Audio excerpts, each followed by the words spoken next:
বিশ্ব ইজতেমার প্রথম পর্বের দ্বিতীয় দিন শনিবার বা তাসর টঙ্গীর ইজতেমার ময়দানে ৬৩টি যৌতুকবিহীন বিয়ে সম্পূর্ণ হয়েছে। সামর্থ্য আছে সেজন্য বিবাহ করে, যার সমর্থনে সেজন্য রোজা রাখে, এর দ্বারা সে গুনাহ থেকে বাঁচতে। যৌতুকবিহীন এ বিয়ে পড়ান ভারতের মাওলানা জুহায়ের। রেওয়াজ অনুযায়ী বয়ান মঞ্চের মেম্বরের কামরার পাশে শনিবার সকাল থেকেই যৌতুকবিহীন বিয়ের আয়োজন শুরু হয়, চলে আসর নামাজের আগ পর্যন্ত।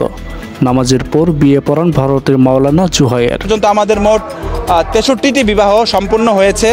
আমাদের ভারতের শীর্ষ মুরব্বী মাওলানা জুবাইর হাসান সাহেব রহমতুল্লাহ আলাইহি আপনার নাম। একটি রেজিস্টারের নাম তালিকাভুক্তির পর হবু দম্পতির স্বজনদের কাছে একটি করে সিরিয়াল নম্বর দেওয়া হয়। বাংলাদেশ তবলিগ জামাতে শুরায়ে নেজামের মিডিয়া সমন্বয়ক হাবিবুল্লাহ রাইহান বলেন, রেওয়াজ অনুযায়ী কনের অনুপস্থিতিতে অভিভাবকরা থাকেন, বর থাকেন সশরীরে। বিয়ের আগে বর কনের উদ্দেশ্যে বয়ান দেওয়া হয়, এরপর বয়ান মঞ্চ থেকে মোনাজাতের মাধ্যমে দোয়া করা হয় নবদম্পতির জন্য। বরকনের অভিভাবকরা বয়ান মঞ্চের আশেপাশে উপস্থিত লোকজনের মাঝে খেজুর বিতরণ করেন। বিয়েতে মহরণা ধার্য করা হয় মোহর ফাতেমির নিয়ম অনুযায়ী। এ নিয়ম মহরণা ধরা হয় ১৫০ তোলা রূপা বা এর সমপরিমাণ অর্থ। বিশ্ব ইজতেমায় এভাবেই চলছে গণবিবাহ। যারা বিয়ে করতে রাজি আছেন তারা চলে আসেন ইজতেমা ময়দানে।